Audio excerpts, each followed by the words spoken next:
See, it takes time to forgive, and I promise you I will wait for that day. No matter how we define it, the last day always makes you emotional. Your last day in school, your last day in college, or even your last day at a workplace. And it's not any different on your last day of travel.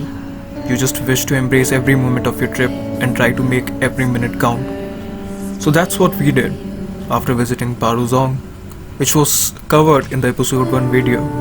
We made our way to the Paru Museum, which was just 20 minutes away from the Paruzong. The photography and videography was not allowed inside the museum. I tried to cover everything I could from outside.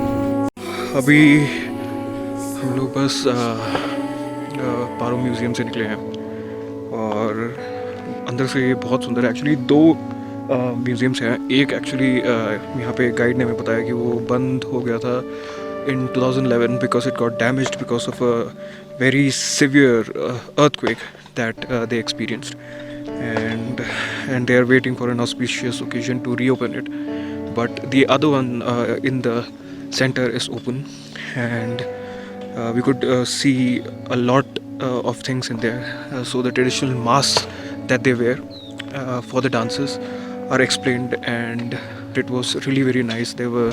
We could learn about the wildlife here and a lot many things. So it's worth coming here, and I think I paid 100 rupees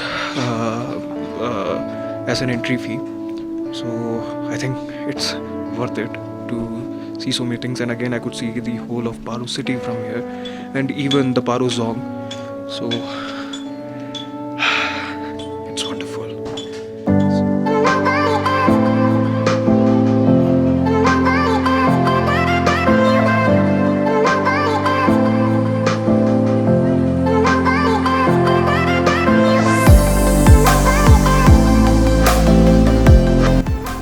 The traditional attire for men in Bhutan is called Gho, and the one for women is Kira. Once we covered the Paro Museum, we went to try the traditional dresses, as Kencho told us it was available for rent at a store near the Paruzong. So I thought of giving you guys a glimpse of Bhutan's traditional dress for men, which is Gho.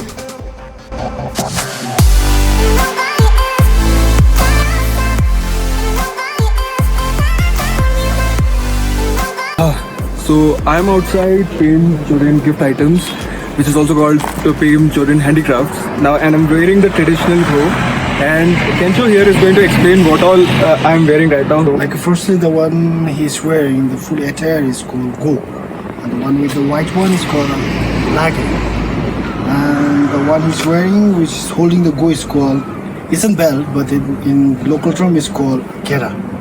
We have like another as well, which is like a full socks and a shoe as well. And at the moment, so it's just right. So just have like 3 items only.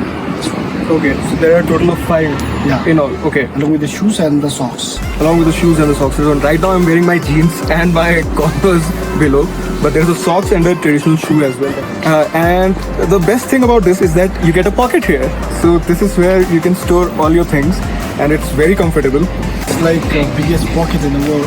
It goes from here and comes here. Oh, okay. You can see. So it's the like biggest all pocket in the world. So I have 2 pockets, I guess.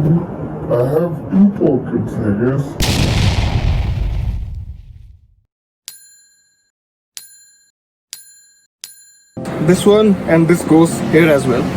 So I'm going to keep a lot of stuff right now.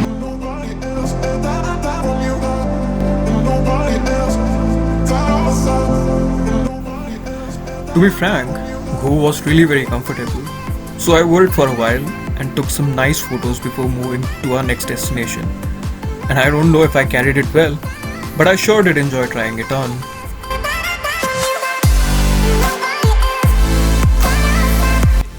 I'm at the viewpoint from where we can see the Paro airport, and it's right next to the Paro river, and it is considered to be one of the world's most challenging airports. So yes, the Paro airport is considered to be one of the world's most challenging airports, as it is surrounded by peaks as high as 18,000 feet. Moreover, only a select number of pilots are certified to land at this airport. Flights to and from Paro are allowed under clear weather conditions only, and are restricted to daylight hours from sunrise to sunset. The Paro airport is just 6 kilometers away from the Paro town and is the sole international airport among the 4 airports in the Kingdom of Bhutan.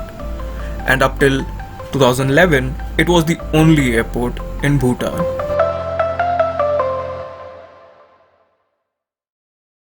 When we wake, hear the birds and see the sun.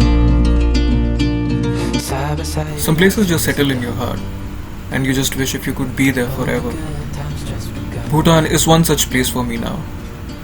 So as it was my last day in this wonderful country, I just pulled my seat back, relaxed myself, and enjoyed my last 4 hours of journey back to Phuentsholing from Paro.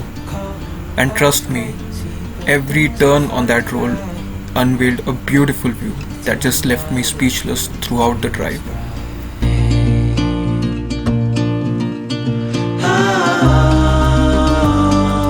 You and I, we got it. We don't need no more.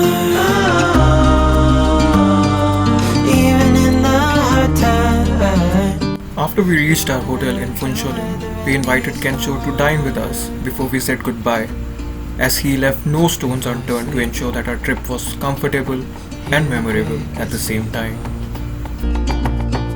Side by side and through. So we are finally in Phuentsholing and we are saying bye to Kencho. So it was a pleasure being with him. He drove us all around, and I think this trip wouldn't have been this wonderful without him.